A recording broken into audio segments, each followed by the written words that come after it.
Hi guys, welcome to Sizzling Tea. तो मैं गई थी वेकेशन पे और कल ही वापस आई हूँ। जेट लैग्ड हूँ, काफ़ी सुबह से मतलब रात से जगी हुई हूँ। और मैंने बीच-बीच में जब मैं वेकेशन पे थी, मैं इंडिया गई हुई थी, जिसको नहीं पता, दिल्ली गई हुई थी। और बीच-बीच में मैंने इनके व्लॉग्स देखे, कई बार रेडिट पे भी गई और नेहा के जो लाइव वगैरह हुए थे वो भी देखे, सारे नहीं देखे लेकिन कुछ-कुछ बीच में देखे थे मैंने। तो बात करते हैं कुछ टॉपिक्स की जो पिछले 1 महीने में इनकी वजह से मतलब जो कंट्रोवर्शियल टॉपिक्स हैं उनके। तो आप पिक्चर्स देखना, मैंने सोचा तो था कि पिक्चर्स नहीं लगाऊँगी, ऐसे ही बात करूँगी, but it's about me and I do not gate satisfaction if I don't put pictures. I feel that I am not doing my job right. तो मैं पिक्चर्स लगाऊँगी यहाँ पे थोड़ी, और जिस पॉइंट के बाद मैं पिक्चर्स नहीं लगाऊँगी, तब मैं आपको बता दूँगी। After that you can just listen. तो यहाँ पे बात करते हैं उस टॉपिक की जिसमें इसने रिज़ा के नेल्स काटे और उसपे इतना वाइन कर रही थी, इतना क्रिप कर रही थी, नेल्स बढ़ा ले, मैं इसे कब से बोल रही हूँ नेल्स काटो। उसका हाथ पकड़ के नेल कटर से उसने वीडियो में ही नेल्स काट दिए और ऑब्वियसली रिज़ा उसके बाद काफ़ी अपसेट भी दिख रही थी। देखो, रिज़ा जैसे जो बच्चे होते हैं ना, उन्हें ये फ़ील होता है कि सोसाइटी में वो एक्सेप्ट नहीं किए जा रहे हैं बिकॉज़ ऑफ देयर लुक्स। और रिज़ा मतलब ऑब्वियसली बहुत ज़्यादा ओबीस है और आँखों में स्क्विंट है। अपने स्कूल में वो 3 साल पीछे चल रही है और अब तो पता नहीं पढ़ भी रही है या नहीं पढ़ रही।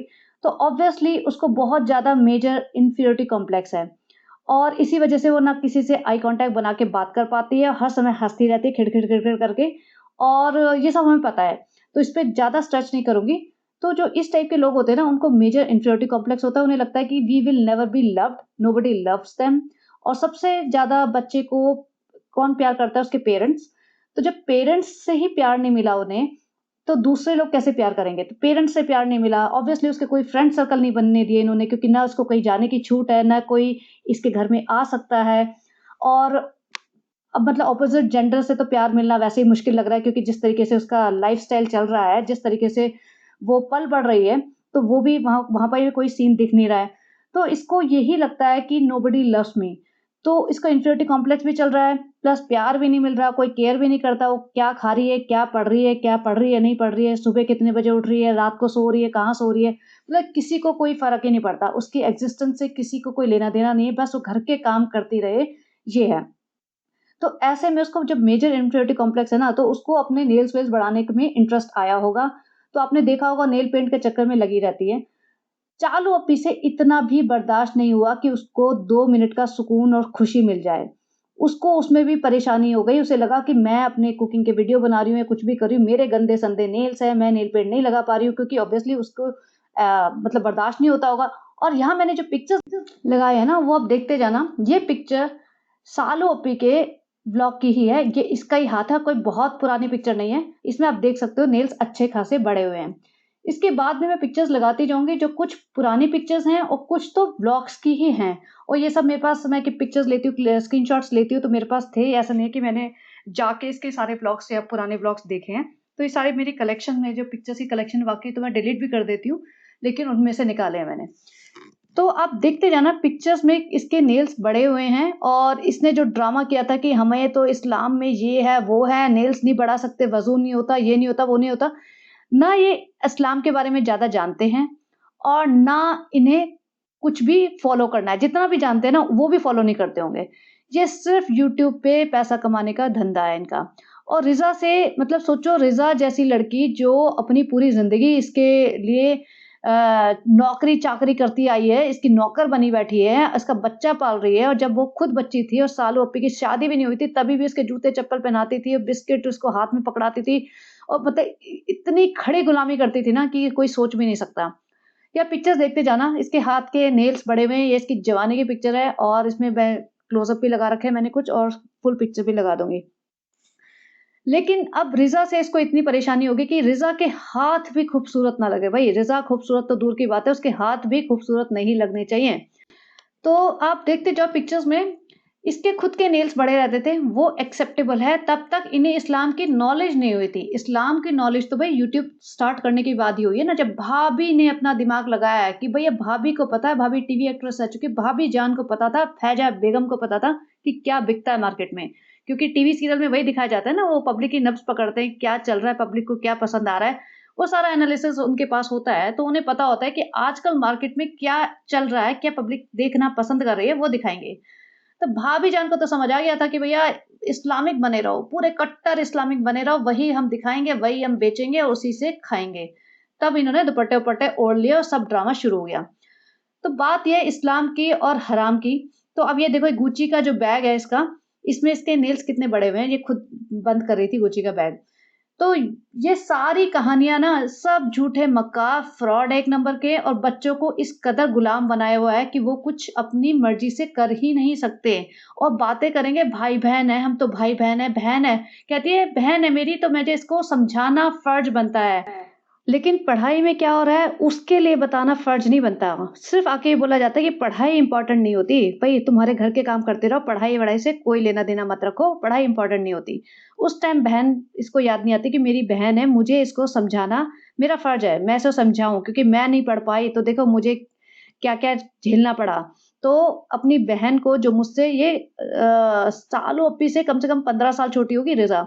जो 15 साल छोटी है उसको मैं समझा दूँ कि पढ़ाई-लिखाई कर ले बेटा, काम आएगी।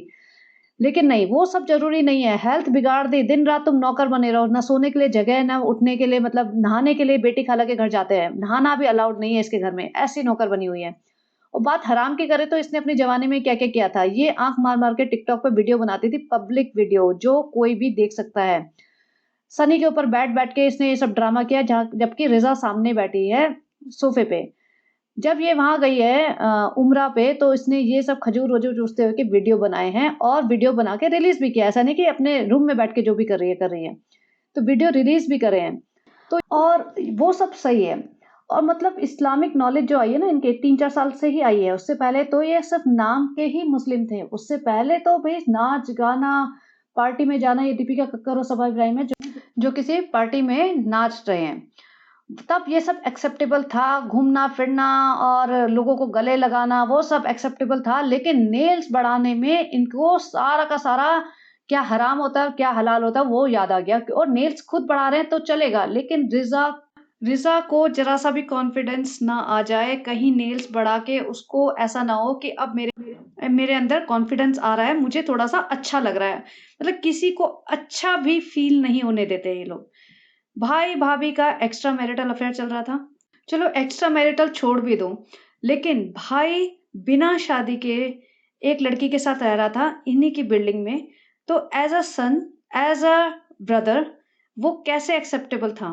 माताजी दीपिका कक्कड़ के लिए खाना बनाती थी, सालों अप्पी जी दीपिका कक्कड़ के कदमों में बैठी रहती थी, लेकिन इन दोनों की शादी नहीं हुई थी तब तक। शादी इनकी 2018-19 में हुई है, उससे पहले भी ये साथ ही रहते थे और इन सबको पता था।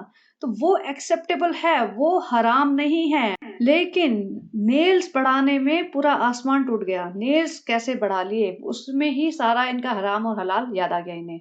और अब सनी ने इसको ज़्यादा ही मतलब अ, ढीठ बना दिया है कि अब तुम किसी से डरो मत।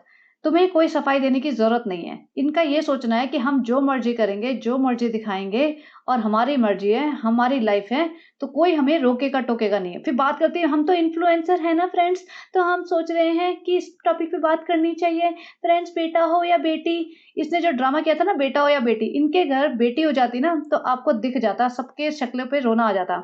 ये वो लेवल के लोग हैं ही नहीं जो बेटा और बेटी को इक्वल प्यार दें। सालों पे आज तक रोती रहती है कि मेरे को वो प्यार नहीं मिला जो भाई को मिला। इनके घर में मतलब विज़िबल डिफ़रेंस है बिटवीन रिज़ा एंड रेहान।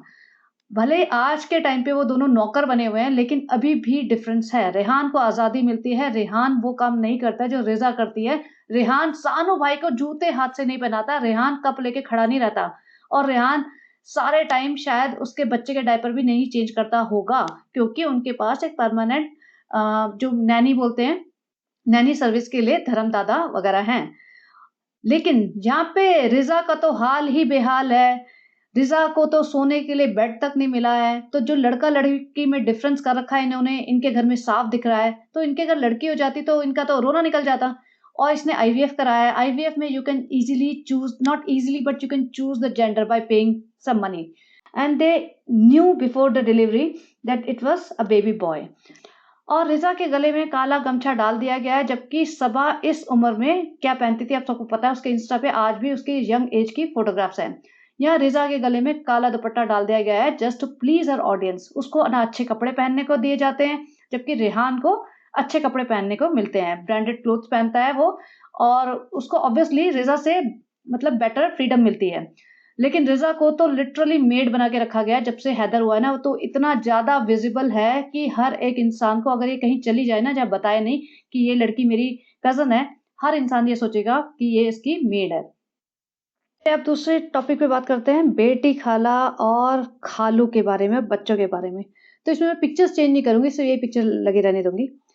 तो बेटी खाला अभी आई हैं, सबा के ब्लॉग में दिखी हैं और आते ही इतनी एक्साइटेड, इतनी खुशी-खुशी भाग रही है हैदर को देखने के लिए, हैदर कहाँ है, हैदर कहाँ है? भाग रही है एक कमरे से दूसरे कमरे तक। लेकिन उन्हें अपने बच्चे नहीं दिख रहे हैं कि रिज़ा उनकी बेटी उनके सामने ही खड़ी है। रिज़ा को कोई अटैचमेंट नहीं है, कोई इज़्ज़त नहीं देनी अपनी माँ को।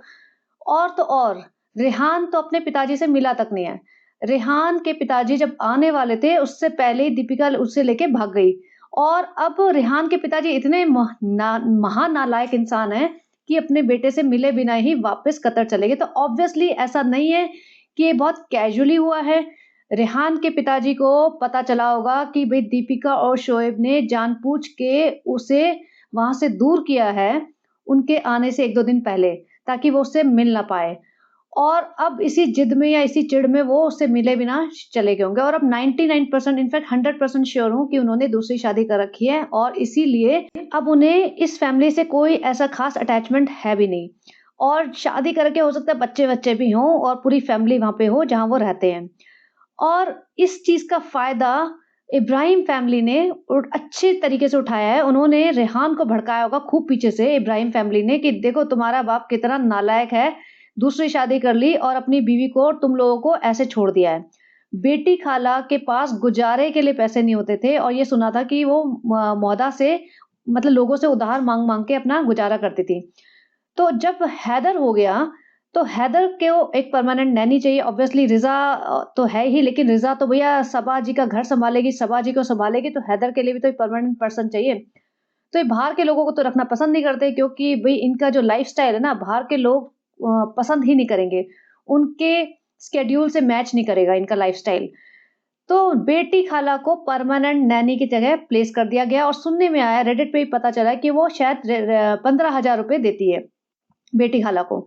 जबकि 15,000 रुपए इस काम के लिए बहुत कम है, मुंबई जैसी जगह जो 24/7 बच्चे की टेक केयर करे। और नॉट जस्ट बच्चे की टेक केयर, जब मेड नहीं आएगी तो खाना भी बनाते हैं, घर का रख-रखाव भी करते हैं और भी बाकी जगह उसकी हेल्प करते हैं। अभी सारे त्योहार, रमज़ान जो भी आएगा ना इनका, उसमें बेटी खाला को पूरा पेल दिया जाएगा कि अब तुम सारे घर के काम भी करो। तो इस काम के लिए 15,000 में तो कोई नहीं मिलने वाला। बट बेटी खाला को लग रहा होगा, वाह! मैं भी अब कमाने लगी हूँ, मेरी नौकरी पक्की हो गई है, मेरे को अब सैलरी आती है, अब मुझे किसी के सामने हाथ नहीं फैलाना पड़ता और खालू से उन्हें कोई अटैचमेंट दिख नहीं रहा था। बेटी खाला के हस्बैंड जब आए हैं, तो बेटी खाला इतनी महानालायक औरत है जिसके कोई सेल्फ रिस्पेक्ट तो है ही नहीं। अगर खालू ने दूसरी शादी कर ली है, तो खालू से भी कॉन्टैक्ट तोड़ दो ना, क्यों खालू के कदमों में बैठी हुई है मौदा में, अब आई है 1 महीने बाद। यहाँ पे खालू और बेटी खाला ने मिलके कोई प्रॉपर्टी-वॉपर्टी भी ले ली है। अब प्रॉपर्टी तो भई कितनी बड़ी है और किस एरिया में है, वो चीज़ें डिसाइड करती है कॉस्ट ऑफ प्रॉपर्टी। लेकिन जो असली इन्वेस्टमेंट है इनकी, वो है इनके बच्चे। बच्चों को तो मतलब इन्होंने किस तरीके से मतलब क्या ही वर्ड बोलूँ मैं कि छोड़ दिया है अपने हाल पे कि कोई पेरेंट नहीं करेगा। मतलब जो रेहड़ी चलाता होगा ना, जो सब्जियाँ बेचता है इंसान, वो भी चाहता है, उसको भी पता चल गया कि बिना पढ़ाई-लिखाई के कोई वैल्यू नहीं है लाइफ़ में। आज के ज़माने में इंसान कभी आगे नहीं बढ़ पाएगा, तो वो भी इंसान अपने बच्चों को पढ़ाता-लिखाता है और अपने पास रखता है। सबको पता है कि दूसरों के भरोसे छोड़ दोगे बच्चे, तो कभी भी तुम्हें मदरली या फादरली प्यार नहीं मिलेगा, अटेंशन, केयर नहीं मिलेगी और वो हमें साफ दिख रहा है। बेटी खाला यहाँ रह के जाती है, उन्हें तो और भी क्लियर दिखता होगा। मुझे ये समझ नहीं आ रहा है कैसे बिक गए हैं। बेटी खाला और खालू है ना जो पेरेंट कहलाने लायक ही नहीं है, कलंक है पेरेंटिंग के नाम पे, कि उनके सामने बच्चों के साथ ये हो रहा है। मतलब अगर इस पूरी सिचुएशन में दोनों बच्चे इन्वॉल्व नहीं होते और बेटी खाला यहाँ बैठ के हैदर को पाल रही होती, तो एक्सेप्टेबल था। भई ठीक है, वो गरीब हैं और उन्हें एक जॉब की ज़रूरत है। इन्होंने उन्हें एज अ फैमिली मेंबर मान के एक लो सैलरी पे एक जॉब दे दिया और जो उसको वो जरूरत से ज्यादा काम करवाते हैं, बट ठीक है वो एक्सेप्टेबल होता कि हमें क्या फर्क पड़ता है, एक एडल्ट लेडी अपनी कंसेंट से एक्स्ट्रा काम कर रही है। लेकिन यहाँ बच्चे इन्वॉल्व है, बच्चों का अभी प्रेजेंट खराब हुआ ना तो बच्चों का फ्यूचर तो डेफिनेटली खराब होगा। और पास्ट भी खराब था, बचपन से इनसे घर के काम करवाए जाते थे, तभी तो सालू अप्पी जी को आज तक एक काम करना नहीं आया। वरना ये कौन सी महलों में रहने वाली लड़की थी कि जिसको काम करना नहीं आया। जो नॉर्मल फैमिली की, जो लोअर मिडिल क्लास की फैमिली की लड़कियां होती है, मिडिल क्लास की फैमिली की लड़कियां होती है, जो उस एज की लड़कियां, जो 35 36 37 वाली एज की लड़कियां हैं, उनको सबको बेसिक घर के काम करने आते हैं। अब वो उनके पास पैसा आ गया है, वो नहीं करना चाहती, वो एक सेकेंडरी चीज़ है, लेकिन आते सबको है। लेकिन इस लड़की को कुछ भी करना नहीं आता ढंग से। और तभी भी माताजी एकदम सालों में प्रिंसेस है, प्रिंसेस, और इसको भी लगता है कि मैं प्रिंसेस ही हूँ। भैया प्रिंसेस तब तक ही हो जब तक यूट्यूब का चैनल चल रहा है, उसके बाद तो प्रिंसेस की तो भैया प्रिंस अलग होगा और ऐस अलग हो गई। तो ये सिचुएशन होने ही वाली है और अब इसके व्यूज डाउन हो रहे हैं ना, तो इसको तो खलबली मच गई है। इसको तो लग रहा है कि अब मैं ऐसा क्या करूं कि मेरे views back to 1 million plus चले जाए 24 आवर्स में। और अब 24 आवर्स में इसको 6 पॉइंट समथिंग 7 lakhs के आसपास व्यूज आ रहे हैं, जो देखा जाए तो बहुत ज्यादा हैं। इस जैसे लोगों को, इन जैसे लोगों को तो बिल्कुल 50,000 व्यूज भी नहीं आने चाहिए। एग्जैक्ट रिपीट कंटेंट देते हैं। अब इनके रमजान आने वाले हैं, अब इनका रमजान का वही चलेगा, गुलगुले तले जाएंगे, पूरी रात जगेंगे ये लोग।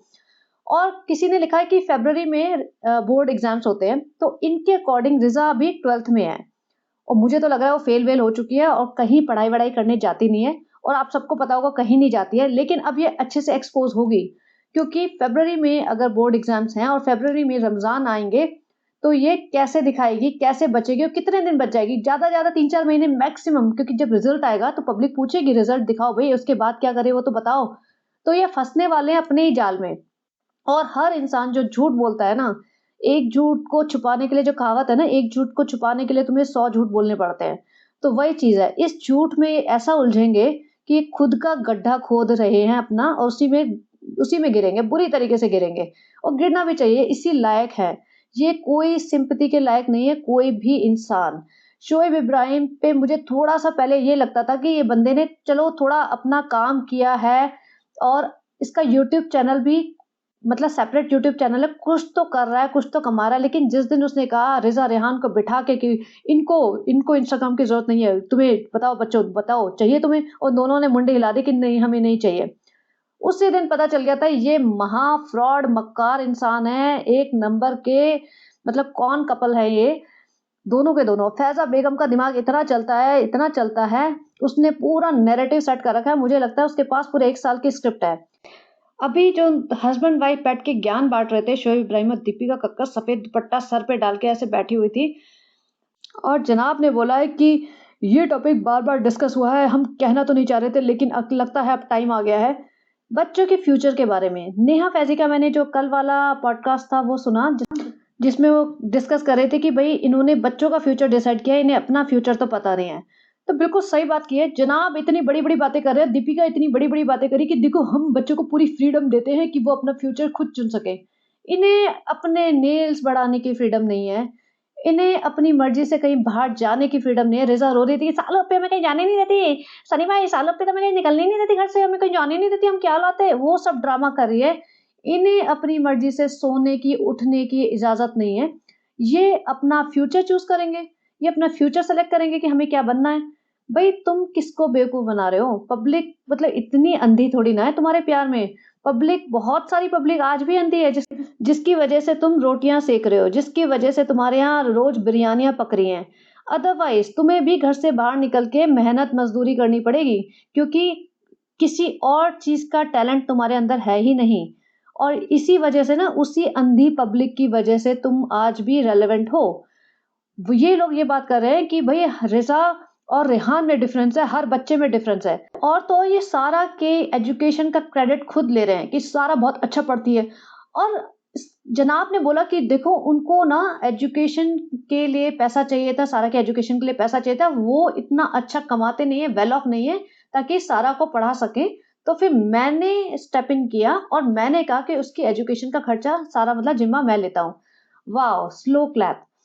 सबसे पहली बात, मुझे ये लगता है अब कि हो सकता है कहीं न कहीं मैंने रेडिट पे पढ़ा था, शायद कहीं पढ़ा था कि सारा के पेरेंट्स को पैसे की ज़रूरत थी और शायद उन्होंने साल ओप्पी जी से माँगा और साल ओप्पी जी ने हाथ खड़े कर दिए कि भैया हम किसी को पैसा नहीं देंगे। अगर तुम्हारे ब्लॉग का कंटेंट नहीं बनोगे तो हम किसी को पैसा नहीं देंगे।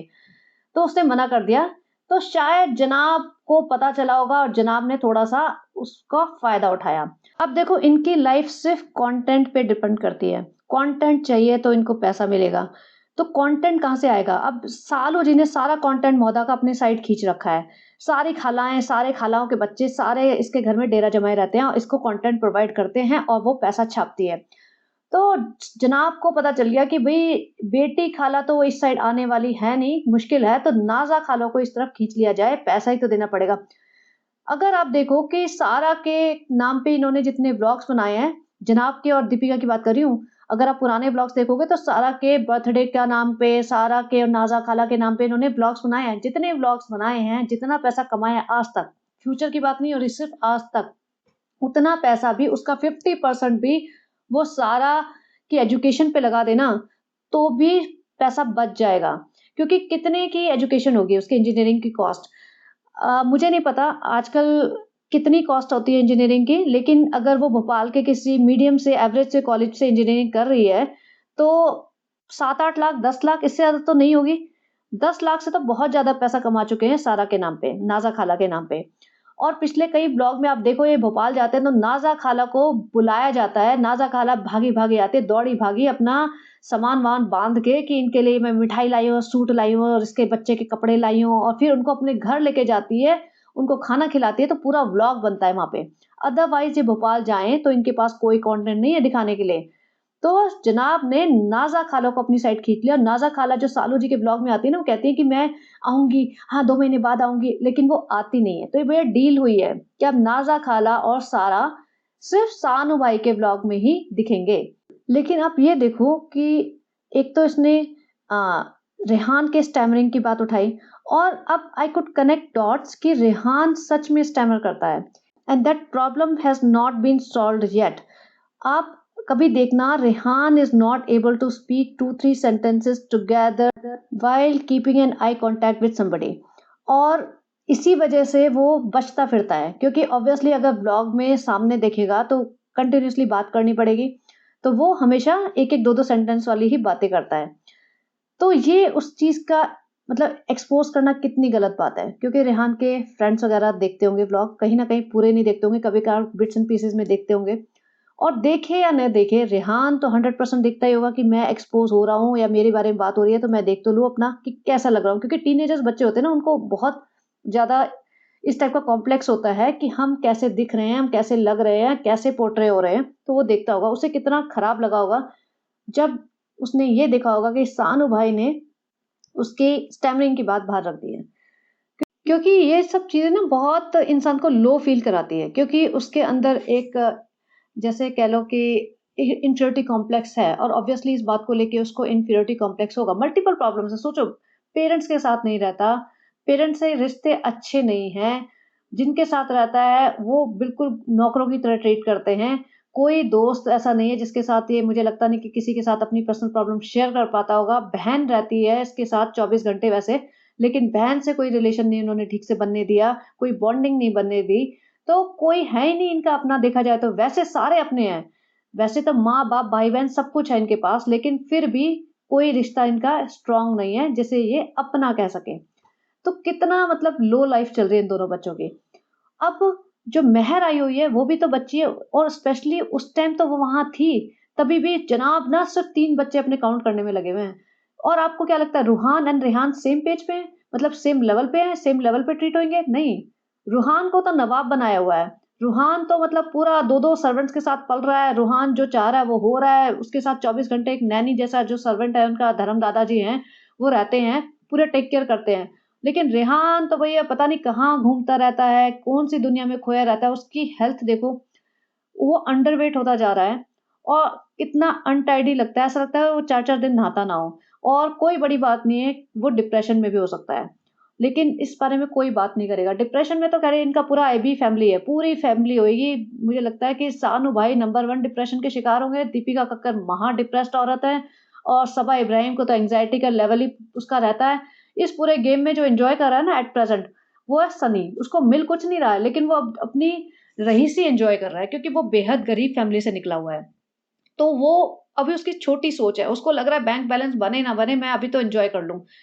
और वो अपने आप को ग्रूम भी कर रहा है, मतलब उसने बाल-वाल कटवा लिए हैं, कपड़े-वपड़े अच्छे पहनने लगा है, यार दोस्तों के साथ घूमता है, भले ही जितनी भी मुसीबत से उसको परमिशन मिले, लेकिन फिर भी कोशिश करता है। अब देखो, लेटेस्ट व्लॉग में सबा ने बोला ना कि वो जा रहा है डेल्टा अपने फ्रेंड्स के साथ, उसके बाद ही is planning to go out to Goa with his friends. तो देख लो कि सनी को अभी कोई पड़ी नहीं है, ना अपने माँ-बाप की पड़ी है, ना बहन और जीजा से, तो इसके रिश्ते वैसे ही खराब हो चुके हैं। नेहा ने इतनी सारी बातें बोली जीजा के बारे में कि जीजा ही था वो इंसान जो नेहा को सारी चीज़ें बताता था, और जीजा, अच्छा जीजा के बारे में 2 मिनट बात करते हैं। अब जीजा एक टाइम पे अच्छी अच्छे मतलब जैसे हो ना बेटर ऑफ पे रहा होगा, क्योंकि ये लोग बहुत गरीब थे, सनी के पेरेंट्स। अब जीजा को लगता होगा मैं तो भैया फॉरेन में रहता हूँ। ऐसा नहीं है कि सारे फॉरेन में रहने वाले ही बहुत अच्छी ज़िंदगी जी रहे हैं। कुछ लोग तो बिल्कुल लेबर क्लास काम करते हैं। तो जीजा को ये दिखाना होगा कि भैया मैं तो बहुत बेटर ऑफ हूँ, उससे सनी पसंद नहीं आता होगा। सनी के जो हाल-चाल थे, सनी का जो घूमना-फिरना, आवारागर्दी करना, नौकरी नहीं करना और केयरलेस जैसे बंदा होगा। तो अब जब सबा इब्राहिम से शादी होने वाली थी, तो उन्हें तो पता था सबा इब्राहिम पैसे वाली है, तो उन्होंने मना करने की कोशिश की, और खानदान जो भी है बहुत बुरा था, इस वजह से मना करने की कोशिश की, या पैसे वाली है इस वजह से मना करने की कोशिश की। लेकिन जब शादी हो गई, और ऑब्वियसली जब शादी हो जाती है तो सबा का पैसा सनी का पैसा एक ही माना जाता है। इमीडिएटली कार खरीद रहे हैं, घर में रेनोवेशन चल रही है, अनाप-शनाप पैसा आ रहा है, गाड़ी उन्होंने मुंबई में ले ली, फिर रेस्टोरेंट खोल लिया, घूम रहे फिर रहे, 5 स्टार होटल में जा रहे हैं, जो भी सारी अय्याशियाँ कर रहे हैं। और सनी ने अपने आप को ग्रूम करा, अच्छे-अच्छे कपड़े पहन रहे हैं, ब्रांडेड कपड़े पहने हैं, तो ऑब्वियसली जेलसी तो होगी कि कल का लड़का जो गलियों में घूमता-फिरता रहता था, एक पुरानी-सी मोटरसाइकिल पे घूमता था, जिनके पास पैसे नहीं होते थे एक्स्ट्रा 4, वो आज इतना पैसे का मालिक बन गया या इतनी अय्याशी कर रहा है। मालिक तो मतलब सबा मालकिन है, बट हस्बैंड वाइफ ही मालिक माने जाते हैं ना। तो उस सेंस में तो उसे जेलसी तो ऑब्वियसली होती होगी। तो इसलिए वो चिढ़ के और कुछ-कुछ बोलता होगा बुरा-बुरा नेहा को, ताकि नेहा अपने वीडियोज़ में दिखा सके। क्योंकि वो खुद तो नहीं आएगा सामने, और अब वो सब एक्सपोज़ हो चुका है, इनके घर की सारी कहानियाँ कि भैया जीजा जी ही थे जो घर का घर जैसे कहते हैं ना, घर का भेदी लंका ढाए, जिसने लंका ढा दी इनकी इब्राहिम फैमिली की। तो जीजा जी की जेलसी थी ऑब्वियसली। और देखो, बॉन्डिंग-वॉन्डिंग ना अब मुझे लग रहा है किसी की कहीं नहीं बची है। जो ज़्यादा पैसा आता है ना, वो रिश्ते खराब ही करता है। कहने की पुरानी कहावत है कि ज़्यादा पैसा रिश्ते खराब करता है, तो वो रिश्ते इनके खराब हो चुके हैं। और एक बार इनको जैसे ज़्यादा पैसा आया था ना, जब पीक पे इनकी व्लॉगिंग चलती थी, तो इनको इतना अंधा पैसा आया, इतना अंधा पैसा आया कि आप लोग सोच भी नहीं सकते, मतलब करोड़ों रुपए कमाए थे इन्होंने विद इन फ्यू मंथ्स। और इन्हें उम्मीद भी नहीं की होगी इन्होंने कभी इतना ऐसा हो सकता है विदाउट मेहनत। सबसे बड़ी बात है विदाउट मेहनत। ये सिर्फ़ ये दिखाते थे कि हम खा रहे हैं, हम बैठ रहे हैं, उठ गए, हम जा रहे हैं, दुपट्टा खरीद लाए जी, लेस खरीद लाए, हम ऑटो में जा रहे हैं, अम्मी को दुपट्टा लगाना था और अम्मी के लिए अमरूद ले आए। ये सब करके इन्होंने लाखों करोड़ों कमाए। तो अब जब व्यूज़ डाउन हो रहे हैं ना, तो इन्हें लगता है कि नहीं, हम तो उसी लायक हैं। हमारे पास तो उतना पैसा ही आना चाहिए पूरी ज़िंदगी। हम तो अभी भी वही तो दिखा रहे हैं कि हम अमरूद खा रहे हैं, दुपट्टा ला रहे हैं और बैठ के हम शॉपिंग करने जा रहे हैं। तो अब पैसा कम क्यों हो रहा है? तो ये बौखलाहट बढ़ती जा रही है। अभी किसी भी लेवल पे जाएँगे कि भई हमारे व्यूज़ ऊपर तक पहुँच जाए, क्योंकि हमें मेहनत नहीं करनी है, हमें काम नहीं करना है, हमसे कुछ होगा नहीं, हमारे अंदर कोई टैलेंट नहीं है, हमें कोई टीवी इंडस्ट्री में कोई काम नहीं देगा। Actually I really want them to be called out by TV industry. Like हम लोग पॉडकास्टर्स हैं, हमारी रीच बहुत कम है। बड़े लेवल पे इनका ना एक्सपोज़ होना चाहिए, बड़े लेवल पे। आई नो उससे इनके व्यूज़ तो बढ़ेंगे थोड़े से, क्योंकि ऑब्वियसली जिनको नहीं पता होगा जा के देखेंगे कि क्या करते हैं, कैसे बच्चों को बेवकूफ़ बना रहे हैं, कैसे अपने रिलेटिव्स को यूज़ कर रहे हैं, कर क्या रहे हैं, कैसे गलत इस्लाम की नॉलेज बढ़ा रहे हैं या जो भी है। लेकिन अल्टीमेटली ना ये मुँह दिखाने लायक नहीं रह जाएँगे। क्योंकि अभी तो 10, 20, 50 हज़ार लोग सुनते हैं पॉडकास्टर्स को, मैक्सिमम 100 के सुनते होंगे, इससे ज़्यादा तो नहीं। अब जिस तरीके के इनके आज भी व्यूज़ आ रहे हैं ना, आधे से ज़्यादा लोगों को जो सिर्फ़ इनके वीडियोज़ देखते हैं ना, उन्हें पता भी नहीं होगा ऐसे पॉडकास्ट्स एक्ज़िस्ट भी करते हैं। ऐसे लोग हैं जो इनको एक्सपोज़ करते हैं, या ये कुछ गलत कर भी रहे हैं, उन्हें ये लगता है कि ये तो बिल्कुल सही कर रहे हैं। और जब इन्होंने एक्सपोज़ किया बच्चों के बारे में कि बच्चों को हम फ़ोर्स नहीं करते, बहुत अच्छी बात है। बच्चों को हम फ़ोर्स नहीं करते और करना भी नहीं चाहिए, क्योंकि हर बच्चा डिफ़रेंट होता है। तो बच्चे को क्यों फ़ोर्स किया जा रहा है कि भैया नेल्स काटो? बच्चे को क्यों फ़ोर्स किया जा रहा है कि भैया फ्राइडे की नमाज़ पढ़ने चलो मेरे साथ, तो तुमने नमाज़ क्यों नहीं पढ़ी? तो इस चीज़ पे क्यों फ़ोर्स किया जा रहा है? जब इस चीज़ के लिए फ़ोर्स किया जा रहा है, रिलिजन को मतलब सही तरीके से फ़ॉलो करने के लिए फ़ोर्स किया जा रहा है, तो लड़ाई के लिए क्यों नहीं फ़ोर्स किया जा रहा? क्योंकि पढ़ाई भी तो इतनी ही ज़रूरी है जितना रिलिजन को फ़ॉलो करना ज़रूरी है। तो ये सब ना ड्रामा है। अपनी अ, हिपोक्रेसी छुपाने के लिए, ताकि ये टारगेट ना बने, ताकि कोई इन पे उँगलियाँ ना उठाए कि भई तुम्हारी वजह से बच्चों का फ्यूचर खराब हुआ है, तुम्हारी वजह से बच्चे नहीं पढ़ पाए। ये सिर्फ़ अपने आप को बचाने के लिए ड्रामा कर रहे हैं कि वो पढ़ना नहीं चाहता था, उसका इंटरेस्ट नहीं था। भैया पेरेंट्स ना सारी चीज़ें करते हैं, हज़ार चीज़ें करते हैं कि बच्चे का इंटरेस्ट बन जाए। और दूसरी बात कहता है रेहान, रेहान से तो मैं चाहूँगा कि एजुकेशन जो ग्रेजुएशन है, ग्रेजुएशन तो कर ले, उसके बाद की बात है, कुछ और करना चाहेगा या नहीं चाहेगा। तो ग्रेजुएशन को ये बेसिक एजुकेशन मान रहे हैं, तो उसके नाते रिज़ा को 12th क्यों नहीं पढ़ा रहे? रिज़ा का क्या हुआ एजुकेशन का आफ्टर 10th? 10th में 55% आए थे, वो भी हमें दिखाए नहीं गए थे। मार्कशीट बाकी सारा की पूरी एक्सपोज़ की है इन्होंने। रेहान की पूरी मार्कशीट एक्सपोज़ की है, लेकिन रिज़ा की तो वो दिखाई भी नहीं गई थी, सिर्फ़ मुँह से बोला था कि 55% आए हैं। तो लेकिन उसके बारे में तो बात करो ना, आगे क्या हुआ? वो 11th में गई, कौन से कॉलेज में क्या ले रही है, क्या 4-5 ब्लॉक्स पे जब गालियाँ पड़ती हैं, तो वो कोई बुक लेके बैठ जाती है कॉर्नर में स्क्रिबल करते हुए। और उसमें भी कहती है, "मेरा तो मन कर रहा है मैं पराठे बना लूँ।" मैं कहा, "तो पराठे याद आ रहे हैं।" अरे भई तुम बता दो ना आके, हिम्मत है तो, कि भई रिज़ा को हमने पढ़ाई छुड़वा दी है और वो सबा की परमानेंट नौकरानी बन चुकी है। ये बोलो आके, हिम्मत है तो। नहीं, पब्लिक पे चढ़ने की पूरी हिम्मत है कि पब्लिक इन्हें कॉल आउट कैसे करे, पब्लिक इनके रंग कैसे देख रही है, पब्लिक इन्हें पहचान कैसे गई है। इसलिए इन्हें बौखलाहट हो जाती है सुन के कि हम पकड़े कैसे जा रहे हैं। हम पब्लिक को बेवकूफ़ बना क्यों नहीं पा रहे हैं। हमने तो इतनी कोशिश की पब्लिक को बेवकूफ़ बनाने के लिए कि दीपिका कक्कड़, फैज़ा बेगम आके बोलती, "हो कि रेहान तो मेरे बेटे जैसा है, रूहान एंड रेहान मेरे 2 बेटे हैं।" भैया 2 बेटे होते ना तो दिख जाता, बेटों से प्यार कैसे होता है ना, दिख रहा है वो रूहान के लिए तुम कितना करते हो और रेहान के साथ क्या ट्रीटमेंट हो रहा है। और अगर रूहान एंड रेहान बेटे मानते हो तो रिज़ा को भी बेटी मानो। बेटे के साथ तुम ये करोगे क्या अपनी? लेकिन भई ये ना महाढीठ, महाबेशर्म लोग हैं और पब्लिक को शांत नहीं बैठना चाहिए। पहली बात तो इनको देखना छोड़ना चाहिए और अगर देखना जो देख रहे हैं ना, तो इनको अच्छे से कॉल आउट करना चाहिए। इनकी रातों की नींद उड़ जाए, ऐसे इनको कॉल आउट करना चाहिए। अब सालू जी को एक नौकर कम पड़ रहा था। बेटी खाला ने डिसाइड किया था कि जब तक खालू जी चले ना जाए ना, जब खालू जी की पूरी सेवा ना हो जाए अच्छे से, तब तक मैं मौदा में ही रहूँगी। तो सालू जी ने मेहर को बुलवा लिया। मेहर अंदर घुसती है लेकिन मेहर के पिताजी अंदर नहीं घुसे। मेहर के पिताजी से इनकी लड़ाई हुई पड़ी है। सोचो अपने सगे मामा से लड़ रहे हैं और उनकी बेटी को एज़ अ नौकरानी यूज़ कर रहे हैं। मतलब बेटी को अपने माँ-बाप के अगेंस्ट खड़ा कर रहे हैं। जैसे ये हमेशा से करते आए ना कि भैया बच्चे पकड़ लो, जिनका थोड़ा-सा दिमाग कम है, मतलब छोटे हैं, इतनी सोच डेवलप नहीं हुई है, ऐसे बच्चे पकड़ लो and cut them off from the parents and make them permanent servant. तो ये इसने अब मेहर के साथ गेम खेला है। मेहर आगे बोलती है, "सालों पे हम आ गए हैं, हमारी तो 1 महीने की छुट्टी है मादा में स्कूल की विंटर वेकेशन।" इंडिया में कौन से स्कूल में 1 महीने की विंटर वेकेशन होती है, वो भी जनवरी के स्टार्टिंग से। जनरली मिड दिसंबर पे होती है अराउंड क्रिसमस और 1 हफ्ते की, 2 हफ्ते की मैक्सिमम होती है। भई यूएस में 1 महीने की वेकेशन नहीं होती किसी भी स्कूल में। तो इंडिया में कहाँ से होने लगे जहाँ पे इतनी सर्दी पड़ती भी नहीं है। ये दोनों लड़कियाँ सारे दिन सबा का बच्चा सँभालती हैं, सबा का घर सँभालती हैं और सबा को सँभालती हैं। पढ़ाई-लिखाई के तेल ले रहे हैं। इनके पास ना सोने का ढंग से बिस्तर है, ना जगह है, ना कोई प्राइवेसी है। वहाँ पे रिज़ा सो रही थी बेड पे, वो ये सबने देखा होगा, इस चीज़ को काफ़ी उछाला गया था। रिज़ा बेड पे सो रही थी हैदर के साथ, जब सालू जी अपनी लाइमलाइट बटोरने हैदराबाद गई है, हैदराबाद के इवेंट में गई हुई थी। जैसे ही दरवाज़ा खुलता है, सनी आता है अपने, हाँ, हाँ, मेरा गुल्ला, और वो बच्चे के किस करता है बच्चे के पास जाके और रिज़ा के इतना क्लोज़ आ जाता है ऑब्वियसली, और रिज़ा को पता भी नहीं था। तो ये सब दिखा रहे हैं, ये सब हो रहा है। अब ये सब हो रहा है तो कुछ परसेंट ही दिखाया जा रहा है ना। इनके लिए तो बहुत नॉर्मल था, इन्होंने नॉर्मल तरीके से, कैजुअल तरीके से दिखा दिया। वो बात और है कि पब्लिक ने उसको नोटिस किया और कॉल आउट किया। लेकिन अब सोचो ये सब बहुत नॉर्मली इनके घर में हो रहा है कि रिज़ा कहीं भी बैठी है, किसी भी तरीके से बैठी है, कोई भी घुस जाता है कमरे में, तो कोई प्राइवेसी नाम की चीज़ नहीं है। और ये दोनों लड़कियों के भरोसे अपना हैदर छोड़ के पता नहीं कितने घंटों गायब हो गई थी और ऑब्वियसली वैसे तो कहते हैं हैदर रो रहा था, हम भागे अचानक से, फिर हमारा पाँव मुड़ गया सनी, हमारा पाँव मुड़ गया। तो अब ये कई घंटों तक हैदर को इनके भरोसे छोड़ के चली गई। रिज़ा हैदर को लिटा के खाना खिला रही है। देखो रिज़ा एक्सपीरियंस्ड मॉम नहीं है, रिज़ा एक्सपीरियंस केयरटेकर है घर की।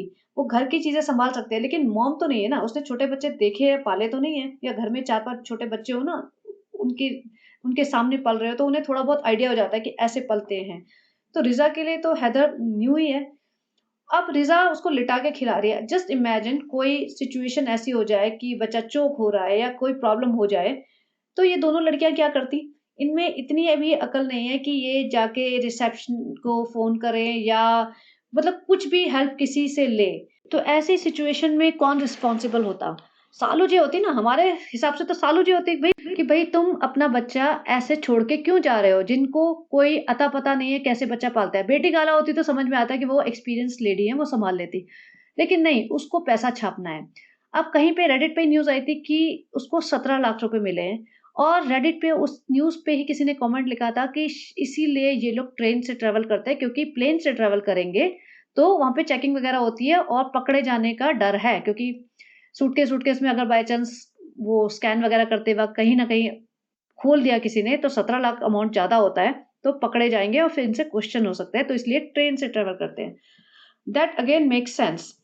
अब अब ये देखो सनी, सनी वैसे इतना रिग्रेसिव बनता है कि सर पे दुपट्टा लो और हिजाब में रहो, ये सब इसने ड्रामे किए थे जो, और वैसे इतनी हलाल और हराम की बातें करते हैं ये लोग। लेकिन वहाँ पे जहाँ पैसा मिल रहा है ना, अपनी हिजाबी बीवी को 50 आदमियों के बीच में खड़ा कर देता है ये। उसको दिखा के ही पैसा मिल रहा है ना, बेसिकली डील तो यही है ना कि तुम लोग आओ और लोग तुम्हारे साथ फ़ोटो खिंचाएँगे और टच मी नॉट और टच मी वो सब चल रहा है। ऑब्वियसली लोग सेल्फी खिंचाएँगे तो टच तो हो ही रहा है ना। 10-15 मर्दों के बीच में ये खड़ी हुई है, फ़ोटो खिंचा रही है, खूब हाथ हिला रही है, इसको तो लाइमलाइट चाहिए, इसको लग रहा है मुझे बहुत इज़्ज़त मिल रही है, इसको कोई फ़र्क नहीं पड़ता, ना ये ट्रू हिजाबी है और ना ये ट्रू इस्लामिक है। तो ये सिर्फ़ एक मुस्लिम फ़ैमिली में बॉर्न हुई है और उसका पूरा फ़ायदा उठा रही है। तो वहाँ पे 17 लाख रुपए की डील, 17 लाख बहुत बहुत बड़ा अमाउंट होता है। और 17 लाख लेके ये लोग आ गए हैं और अब इसका नेक्स्ट मैसेज आया इंस्टा पे कि नेक्स्ट मीटअप शायद पुणे में है। तब इसने नया धंधा पाल लिया है कि भैया मैं अलग-अलग शहर में जाके मीटअप करूँगी और वहाँ पे कोई भी कोलैबोरेटर वगैरह होगा, पकड़ लेगी उससे, उसके साथ डील होएगी, कैश पैसा मिलेगा और पैसा लेके आ जाएगी, भैया यूट्यूब नहीं चल रहा, तो हम इस तरीके से पैसा कमा लेंगे। तो अब ये जिससे जैसे-जैसे इसका यूट्यूब डाउन होता जा रहा है ना, इसको खलबली मच गई है कि अब मुझे किसी भी तरीके से जो भी करवाना है करवाओ, किसी भी तरीके से पैसे कमाने हैं। और देखा जाए तो इसको इंस्टा पे भी पैसे मतलब डील्स वगैरह कम मिल रही है। इंस्टा पे भी इसको इतनी डील्स नहीं मिल रही। अब एक तो मोटापा इतना ज़्यादा बढ़ता जा रहा है, मोटापा कम करने के लिए मेहनत करनी पड़ेगी। अपना मतलब डाइट को थोड़ा-सा देखना पड़ेगा, मन मारना पड़ेगा। मन तो इसका 24 घंटे करता है मैं बिरयानी खा लूँ, चिकन बिरयानी खा लूँ, ये खा लूँ, वो खा लूँ, अमरूद खा लूँ, अमरूद ठूँस लूँ और मैं मिठाइयाँ खा लूँ। तो वो सब मन मारना पड़ेगा। तो इसको लगता है भई मन क्यों मारे? हम तो पैसा कमाने लगे, हम तो अमीर अभी भी हुए हैं, हम तो पूरा एन्जॉय करेंगे, ये तो हमारा एन्जॉय करने का दिन है। अब मुझे तो सब कुछ मिल गया जो मैंने सोचा भी नहीं था, तो मैं क्यों मन मारूँ? तो ठूँसने में लगी हुई है। जब तुम इतना ठूँसोगे तो तुम्हें ब्रांड डील्स तो मिलने नहीं वाले कपड़ों के स्पेशली, क्योंकि तुम बहुत बुरे लगोगे। लास्ट व्लॉग में खुद ही कह रही थी ना, फ्रेंड्स हमें ब्राइडल का करना था लेकिन फिर हम इतना वेट बढ़ गया है तो ब्राइडल का कैसा लगेगा? फिर हमने बोला कि हम नॉर्मल कर देंगे, ऐसा कुछ बता रही थी। तो अब इसको इंस्टा के डील्स वगैरह कम मिलने लगे हैं, तो इसको अब रेसिपीज़ के वीडियोज़ बनाने हैं। सोचो रेसिपीज़ के वीडियोज़ और ये, इसको कुछ भी करना नहीं आता, इसने कभी काम नहीं किया ढंग से, कोई भी चीज़ ढंग से सही तरीके से नहीं बनाई और ये रेसिपीज़ के वीडियोज़ बना रहे हैं क्योंकि रिज़ा ने रेसिपीज़ के वीडियोज़ डाले और वो चल गए। भाभी खाना बनाती है, भाभी रेसिपीज़ के वीडियोज़ डालती है, तो ऑब्वियसली भाभी के वीडियोज़ लोग देखते हैं। तो अब इसको रेसिपीज़ के वीडियोज़ डालने हैं। सोचो मतलब जो काम इसको बिल्कुल भी नहीं आता, वो भी ये सोच रही है मैं वो कर के दिखा दूँ, भले ही पीछे से कोई और कर रहा है। तो मतलब इतना फेक, इतना प्लॉटेड, इतना प्लान्ड वीडियोज़ हैं इसके कि सबको समझ आ जाए जो इसको पहले से दिख रहा है। मेहर को ये यहाँ पे रखने वाली है और जब भी इसकी कह रही है कि मेरे सास-ससुर भी आएँगे। अब ये सोचो सास-ससुर भी आएँगे, बेटी खाला भी है, रिज़ा भी है, मेहर भी है, कौन कहाँ रहेगा? अब मुझे लगता है ये बेटी खाला को और रिज़ा को और मेहर को नीचे भेजेगी, अम्मी जी के वहाँ सोएँगे ये लोग और इसके सास-ससुर अब रुखसाना बाजी पता नहीं आएँगी, नहीं आएँगी और वो लोग अगर आई तो भी ऊपर सोएँगे मतलब सबा के घर में। और वो भी अगेन ज़मीन पे बिस्तर बिछाया जाएगा, किसी के लिए कोई प्रॉपर बेड का अरेंजमेंट नहीं है इनके यहाँ। नानी के लिए भी इतने महीनों बाद आया था, जब पब्लिक ने इतना ड्रामा मचाया था कि भैया बूढ़ी नानी के लिए तो बेड ला दो। तो ये अपने सास-ससुर को भी कुछ नहीं समझती अपने आगे। इसको लगता है मैं सारे रिश्तों को पैसे के साथ खरीद सकती हूँ, और वो खरीद भी लिया है। सब के सब बिकाऊ, सब के सब, मतलब सास-ससुर भी बिक गए सोचो। ज़रा-सी प्रॉपर्टी खरीदी तो सास-ससुर की आँखों में चमक आ गई। मैंने बाय चांस कुछ महीनों पहले इसका वो व्लॉग देख लिया था, शायद मेरा उस ज़माने में मिस हो गया होगा। जब इसने कार खरीदी थी अपनी शादी के बाद मौदा में, और आई थिंक वो विदिन फ्यू वीक्स ही खरीद ली थी। सास-ससुर इतने खुश दिख रहे थे, इतने खुश कि बस पता नहीं कैसी बहू मिल गई, हमें तो उम्मीद ही नहीं थी, कि हमें तो भैया साक्षात लक्ष्मी मिल गई। तो सब बिका हुआ है पैसे के लिए, और सब इसके तलवे चाटने के लिए रेडी हैं। किसी में सेल्फ रिस्पेक्ट नहीं है। पूरे मोहल्ला के रिलेटिव्स इसके और सनी के साइड के सब ऐसे ही हैं। मतलब किसी में ऐसा नहीं है कि हम एक अपने लिए स्टैंड लेंगे कि ये चीज़ें गलत है, गलत कर रही है, हम इसके अगेंस्ट है, तो हम इसका वीडियो का पार्ट नहीं बनेंगे भले ही, हमें कुछ नहीं चाहिए, कोई नहीं है। लास्ट टॉपिक ये कवर करना चाहती हूँ कि आपने 2-4 ब्लॉग पहले देखा होगा, या पिछले कुछ ब्लॉग से मैं नोटिस कर रही हूँ कि she has started speaking English के फ्यू सेंटेंसेस, और सनी भी ट्राई करता है। और इसका इसने एक्सप्लेनेशन भी दे दिया है, जिसमें ये डुओलिंगो प्रमोट कर रही थी कि फ्रेंड्स, ज़माना बदल गया है, हमारे टाइम पे जितना ज़रूरी नहीं था, लेकिन आज के टाइम पे इंग्लिश आना बहुत ज़रूरी है, और फ्रेंड्स, और फिर हम तो डुओलिंगो का प्रमोशन कर रहे हैं, बट इसने ये भी बोला कि बच्चों के स्कूल के एडमिशन के टाइम पे चाहिए होता है, और बच्चे हैं हमारी लाइफ में, अभी हैदर भी आ गया तो उसके स्कूल के एडमिशन के टाइम पे ज़रूरी होगा, हैदर के लिए ज़रूरी होगा, तो हैदर भी कुछ सीखेगा हमसे, इसलिए हम इंग्लिश बोल रहे हैं। And I was like really, ये बंदी इस लेवल तक पहुँच सकती है? इसने कभी रिज़ा के और रेहान के बारे में कभी नहीं सोचा कि भई उनको भी इंग्लिश की ज़रूरत पड़ सकती है, उनको भी इन्फीरियरिटी कॉम्प्लेक्स होता होगा, because they are not able to communicate properly in any language. Forget about English. They are not even able to communicate in Hindi properly. But here we are talking about English. तो कभी इसने सोचा कि भाई रिजा और रेहान को, because we are not giving them a proper environment where they can learn this language, तो हम उन्हें इंग्लिश स्पीकिंग कोर्स वगैरह कुछ करा दें, या we give them some sort of training, और we create an environment where they can also speak English at home. तो यार कुछ तो मतलब होता ना, कुछ तो उनके लिए करते, नहीं वो तो कभी दिखे ही नहीं। उनका फ्यूचर, उनका करियर, उनकी आगे क्या होगा लाइफ में, वो तो कभी इन्हें दिखा ही नहीं। जो बच्चा 6 महीने का है, वो बच्चा at least next 3 to 4 years he is not gonna go to school. तो वो उस बच्चे के लिए अभी से इसे चिंता हो गई कि अगर हम नहीं बोलना सीखे तो हमारे बच्चे को प्रॉपर एडमिशन नहीं मिलेगा किसी अच्छे स्कूल में, because parents are interviewed these days.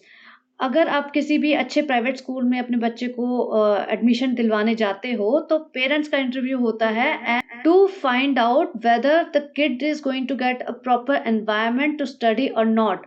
अगर पेरेंट्स का लेवल बहुत नीचे है, और उन्हें लगता है कि parents are not well educated, so they understand that kid is not going to get a proper environment to study, या उनके स्कूल के लेवल से बच्चा बहुत नीचे है, या उसकी फैमिली का स्टैंडर्ड बहुत नीचे है, तो वो ऐसे बच्चों को अपने स्कूल में एडमिशन नहीं देते, even though you are ready to pay the fees. तो सोचो, इसे अपने बच्चे की अभी से इतनी चिंता हो गई है कि भाई मेरे बच्चे को प्रॉपर एडमिशन नहीं मिलेगा, तो इसलिए भाई सनी, तुझे समझ आए चाहे ना आए, तू अंग्रेजी में बात कर। तू सही बोले गलत बोले फर्क नहीं पड़ता, और मैं भी अंग्रेजी में ही कोशिश करूंगी बात करना। तो सोचो, ये इतनी ज्यादा सेल्फिश है कि अपने बच्चे के बेनिफिट के लिए ये अपने आप को चेंज करने के लिए रेडी हो गई है, बट ये किसी और के फ्यूचर के बारे में सोचती नहीं है। भले कितना भी आगे ब्लॉग में बहनें हैं, वो तो मेरी बहन है, उसके बारे में तो मैं सोचूंगी, उसके नेल्स काटूंगी ताकि वो नमाज पढ़ सके। बाकी उसकी हेल्थ चाहे कहीं से कहीं पहुंच जाए, हेल्थ बिल्कुल खराब हो जाए, चाहे उसका करियर बिल्कुल खत्म हो जाए, चाहे उसका कॉन्फिडेंस बिल्कुल जीरो पे आ जाए, उसकी कोई परवाह नहीं है। बस दोनों हस्बैंड वाइफ पब्लिक को उल्लू बनाने में लगे हुए हैं, पैसा छापने में लगे हुए हैं, और ये देखना है छोड़ेगी नहीं है। रिजा को, मेहर पे भी पूरी कोशिश करेगी, और कोई बड़ी बात नहीं है थोड़े दिन बाद ये कह दे कि मेहर, फ्रेंड्स हमने सोचा है मेहर भी यहीं रहेगी और यहीं पढ़ाई करेगी, क्योंकि मौदा में कोई देखने वाला नहीं है, हम ही हैं उसको संभालने के लिए, तो वो भी यहीं रहेगी। कोई बड़ी बात नहीं है कि ये तीसरी नौकरानी भी यहाँ ले आए। तो ये थे मेरे पॉइंट्स, और काफ़ी सारे पॉइंट्स जहाँ तक है मुझे याद है मैंने कवर कर ही दिए हैं। और अब देखते हैं रमज़ान के ब्लॉग्स आने वाले हैं। इसने इंस्टा पे अपना डालना तो शुरू कर दिया कि रमज़ान आ रहा है और ये सब आ रहे हैं फेस्टिवल, तो इसके गुलगुले और पकौड़े वाले वीडियोज़ आया करेंगे। और मैं हर ब्लॉग पे तो वीडियो नहीं बनाऊँगी, बट 2-4 ब्लॉग्स इकट्ठे हो जाएँगे तो वीक में 1 तो बनाने की कोशिश करूँगी। अब हमें ये देखना है कि रमज़ान में रिज़ा के एग्ज़ाम्स का क्या होता है? कितने दिन ये छुपाएगी और कितने दिन ये खींचेंगे इस चीज़ को कि भैया हम बच्चों को सेम लेवल पे ट्रीट करते हैं, और कितने दिन तक इनका चैनल और झूठ चलता रहेगा। तो चलिए बने रहिए and have a great day. Bye bye.